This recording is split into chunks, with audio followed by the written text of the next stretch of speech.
So I'd like to talk on the deepening the big history, understanding and communication. Ken's previous talk was very abstract at points. This tends to be kind of the other way around and maybe too much specific. But the background is Andre went over.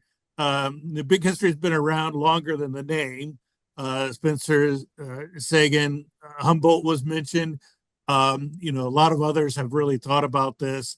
And, a lot of the disciplines have been looking and developing the big history, usually some science and then some historical aspect of that science. So physics and astronomy and geology, biology, evolution, psychology, human evolution, sociology, and complex science. And so some of the gaps that I see right now in 2 points, and so not integrating enough previous research. So this is kind of in the research area. There's a lot out there, systems and complexity analysis. And we're trying to bring it in with the books that various authors are writing and publishing in Springer and in the journal Big History. And a lot of this occurred kind of before Big History, a lot of the analysis, and we're still trying to bring it in, finding new things out there. The internet and Google Scholar is great at trying to find things. ChatGPT is another tool to help find that. And we're trying to get a framework for research. It was kind of brought up kind of in the call for this workshop.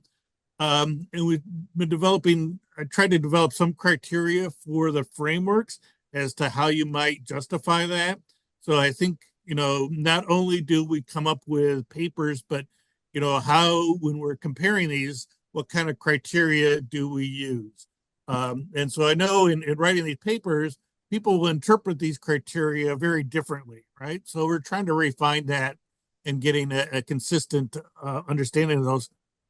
I also want to keep up with new views and refinements in terms of periodization.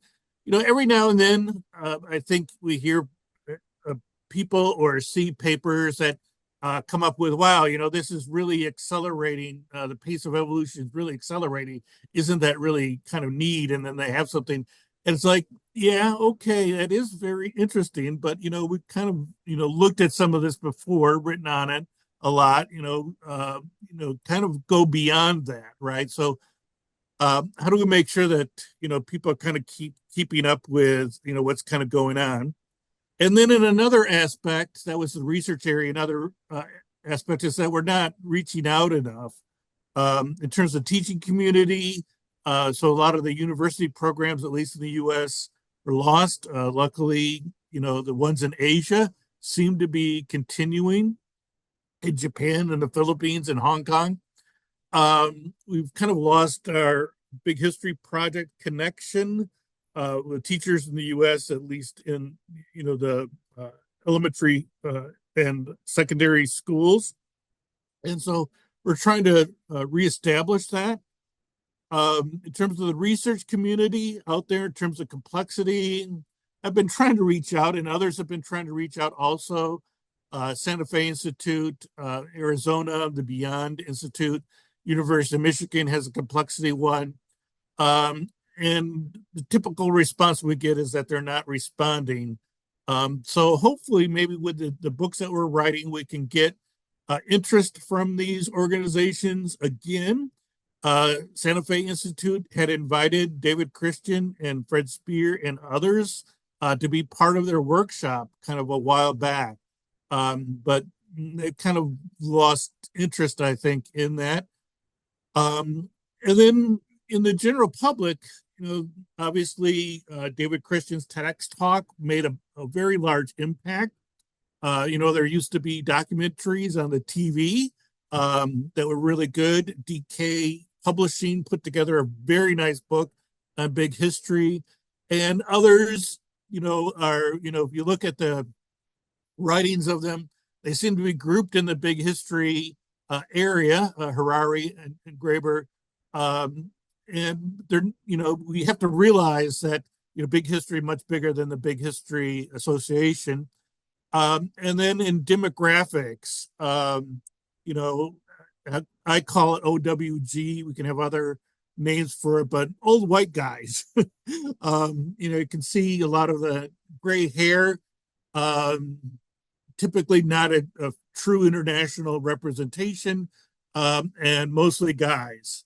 And so we're trying to, figure out, how to reach out to these various communities. And that I know that's been tried in the past, right?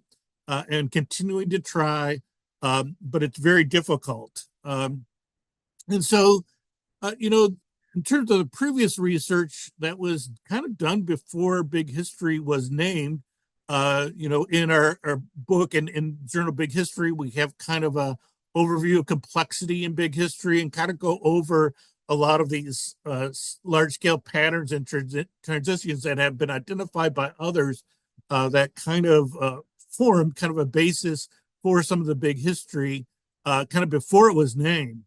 And so I want to recognize these big history ideas and research outside of the quote big history community, right?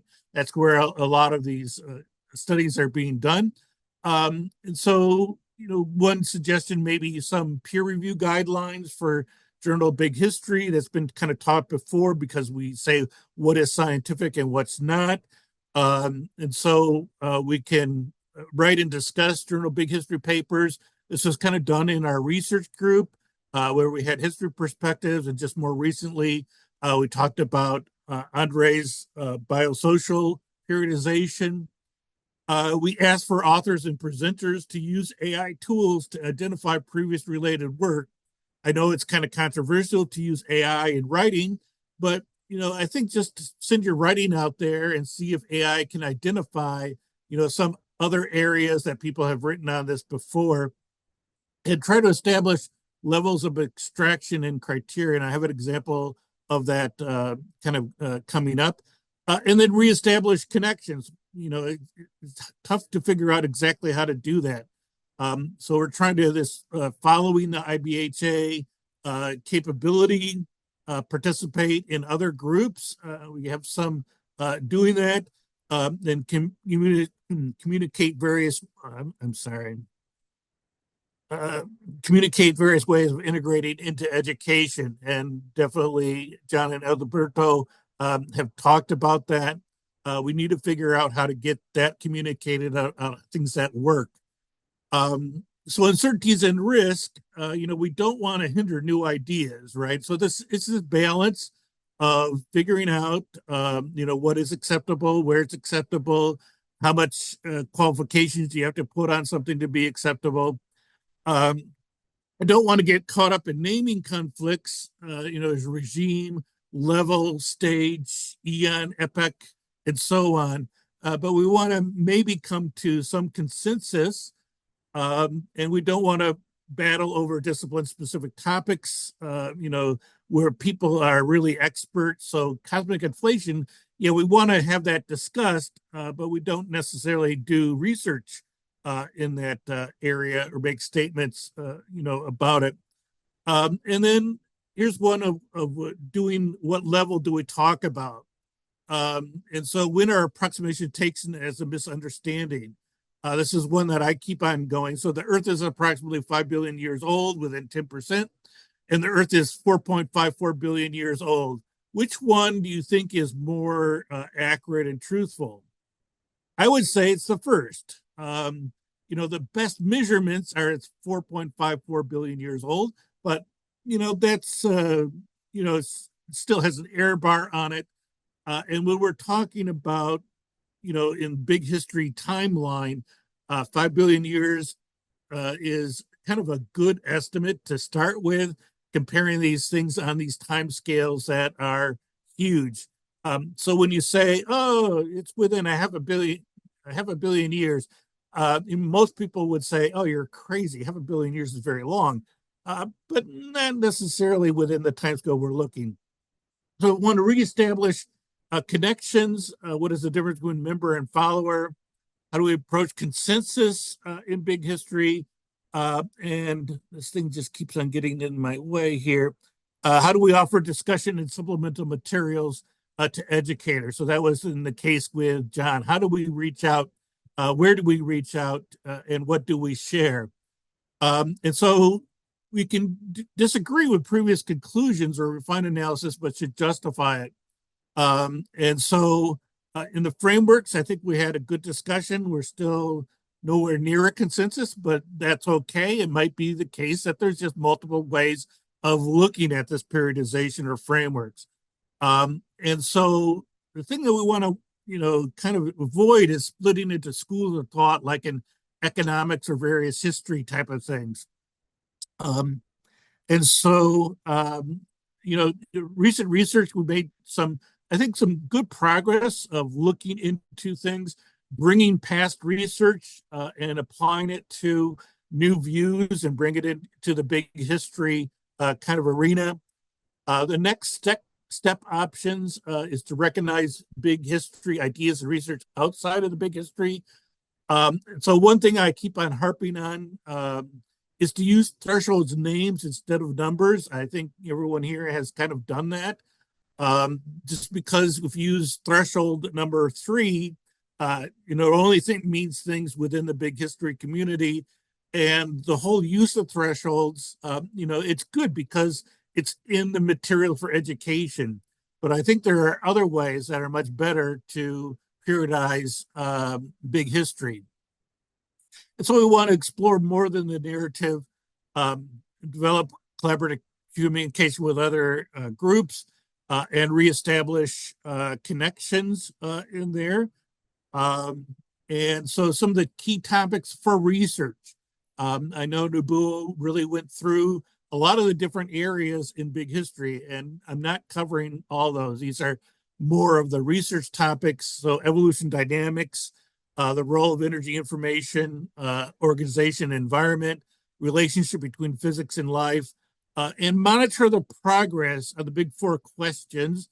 I don't think we're going to be doing fundamental research on them, but at least bring them in. What are the origins of the universe, life, consciousness, and beta civilization? I think those questions might go on for a very long time, and they've been around for a very long time, right?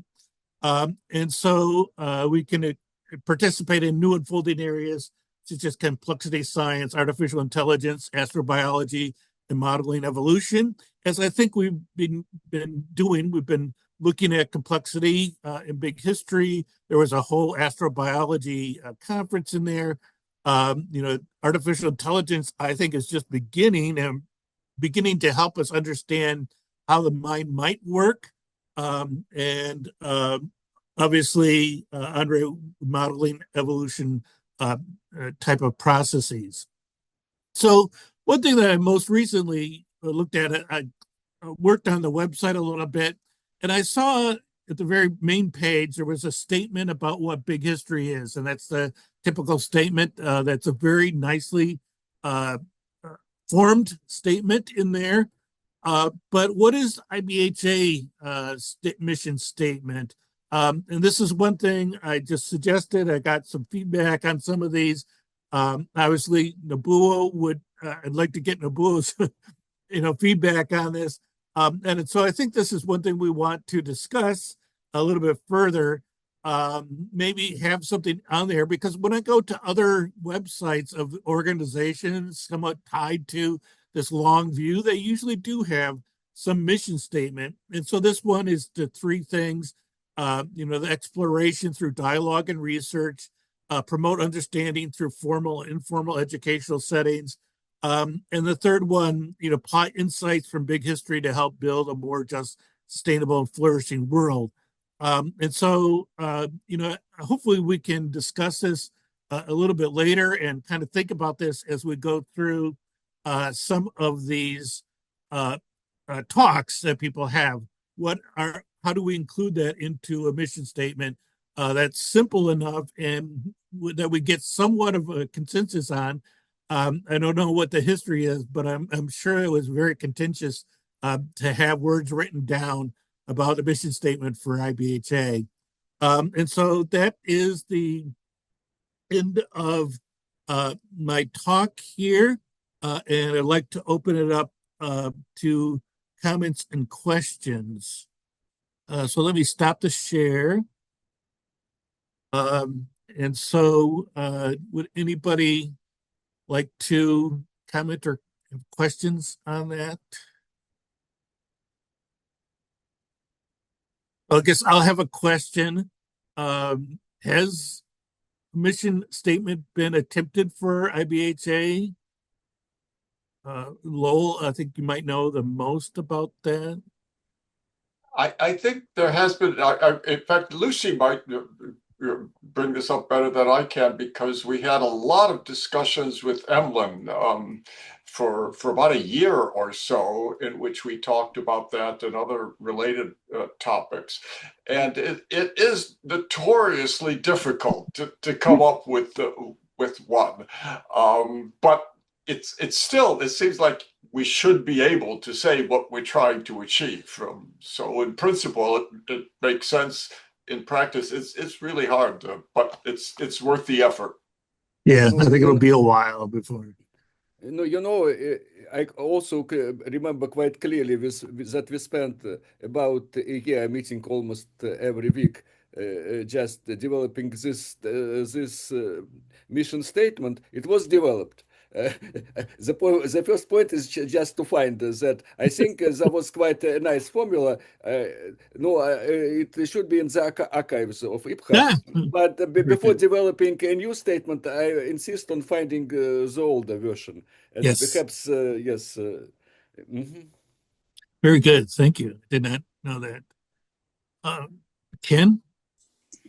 Yeah, I know Lowell didn't like this idea, but much he knows more about the world historians than I do. But it seems to me that the best extension would be big world history. Getting the world historians to be willing to extend further back in time. But you never know what's going to work. I mean, I've been involved in some other disciplines, and no matter how smart I might think I might be at something works that I totally don't anticipate. Of course, we see that with memes today. It's like, where in the hell did that come from? But anyway, yeah, to me, that's what makes the most sense. But if the and I do agree with Richard Feynman that if you can't teach it to an undergrad, then you don't understand it. So hopefully, with my ethical theory, I introduce entropy and other aspects of information on a level that anybody in college would understand, and not getting into differential equations and that. So it seems to me that we should be able to articulate the non-technical aspects of world history, like complexity and you know and other things, on a level where historians would not be intimidated. So anyway, that's my thought. And I thank you for everything you're trying to do. That's for sure. Andre, did you have more comments? Yes, just regarding, no, I agree entirely about just establishing connections with the Santa Fe Institute, no, whose mission is very close to our mission. Uh, just my suggestion, David, I think it was you who invited Peter Turchin to make a keynote at some of our previous conferences. So you have connections with him. No, definitely Peter Turchin, no, he is an external faculty of Santa Fe Institute. No, at least I would advise you to ask him for advice. Yeah, Just whom to contact there. No, I think it's quite possible. And then just to address that person saying that you were advised by Peter Turchin. I would not ask this Peter Turchin myself, because he knows me not as a big historian, just in another capacity. So it would be better okay. you would ask him about this. I think it's quite possible. All right. Very good. Thank you, Andre. And Andre Another, DeVink, I think. yes, another Andre. I appreciate your talk, David. It's a very nice outline of many of the issues. I'm wondering if one of the critical problems with defining a mission statement is the phrase "big history." I mean, what exactly does that mean? It's pretty vague.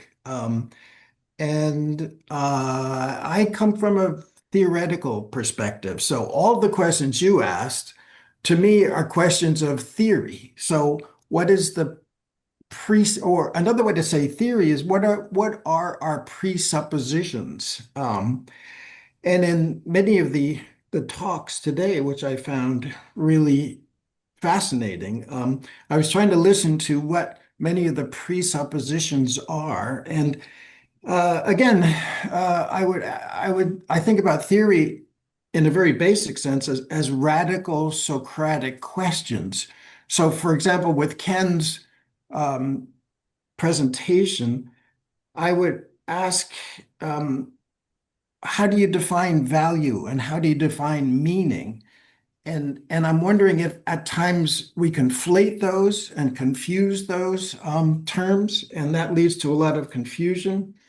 Also, I'm wondering about how uh, we also conflate and confuse the different uh, histories of thinking about the theories of history. So, for example, the presuppositions, how we began with big history in terms of the notion of the narrative being driven by God or reason. And then that became mind in Hegel's version, which became the dialectic, which then finally we got to Darwin and evolution.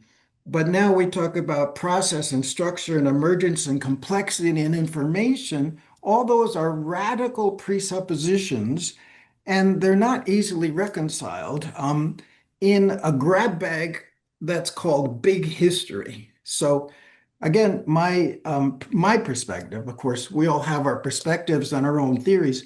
Mine is to go back to Darwin, but not to reduce evolutionary history to evolutionary biology, because I think that leads to all kinds of problems.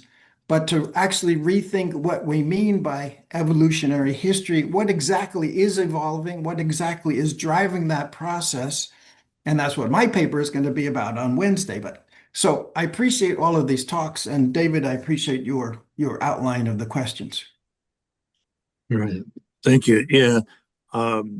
Been discussing with various others, and the terms and definitions and meanings that we use are requires a lot of work.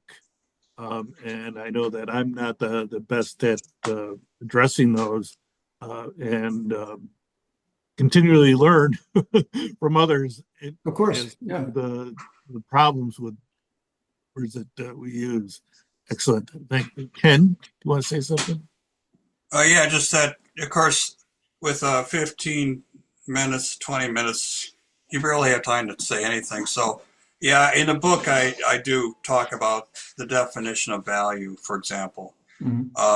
Because if nothing else, the professor who reviewed it said he didn't think any entity except humans conceived of value, which I think is, if you think about it very deeply, you know, that's not the case. So yeah, I totally agree with Socrates. You got to begin every conversation with what your meaning, what the meaning of your terms and so forth. Just with the limited time we have here, I know we could all talk much longer about each individual topic. Even information, all that, and how fundamental entropy and information is important, because again, I mentioned the foundation. You got to have a strong foundation for your epistemic arguments. And I didn't go into, for example, Todd Duncan's work in the fact that information is more fundamental than energy is for entropy. And there's research showing that. I don't have time to get into it, but yeah, it appears that how things are put together is actually more important than the energy that drives the systems. On a very fundamental level, and it's very coherent, besides having a strong foundation. Yeah, excellent. Thank you very much. David? Yes. It's Juan. Can I say something? Yes, please go ahead. You know, big history is because its nature interdisciplinary, to the limit, going encompassing everything, it's it has many sides. And I think your discussion about, how to go about it, I wonder if it would be good to do a sort of a map of what big history is in general, because we go, from the very, very specific to very abstract, like Ken Solis was talking about. They're all necessary, but of course, the people who are very involved in very specific things, it's hard sometimes to look at the more general abstract thing, which the abstract thing is useful because it's the one that holds us together. That's where the principles come from, and all the different things that come later are encompassed in there. And we need progress at all levels, not just the specific levels and the way big histories teach, but also at the abstract level. Things don't happen all at once. It's through iterations. Like, for instance, Ken Solis, his idea of the seed theory. I'm sure in a while he will refine that to a considerable degree, and other people might too. And the same with the connections of the different fields that they're involved in big history, like they were saying about geography and the importance that might have in terms of how to go about teaching big history. And so because it's so wide and so has so many pieces, it might be good just to have a map so you can easily see where it is and realize that all of that is necessary, the very specific and the very abstract one. And we have to live with that and get used to it and work with it, and eventually will come to something that's very natural. But initially, because we come from very different places, is this sense of wholeness, the unity of this work, is not so obvious all the time. Anyway, so perhaps a map or something similar, so we can have the whole picture right there in an image, and it doesn't, if you don't have that picture, then it's difficult to relate one thing to another, especially, the more practical ones to the more theoretical ones. Yeah, we've taken a look at the visualization of the narrative, which is hard by itself, but the whole process of big history and investigation is much more complicated. But I say a map would be very nice if it can be done, and it might have to be like a 5-dimensional map or something, which obviously would not be very useful. But projections with various dimensions, I think would be a good thing to have. Very good. Alexander?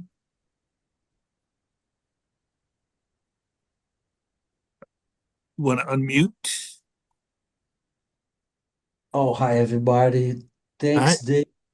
Thanks for your presentation. I found especially interesting that you have connected big history with astrobiology, which seems a very important subject to be considered for people working on big history.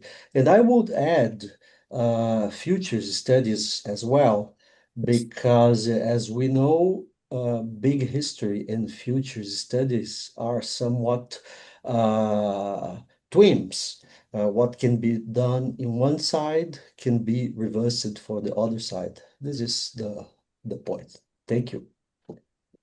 Excellent. Yeah, I should have included the future studies in there. That is definitely a point.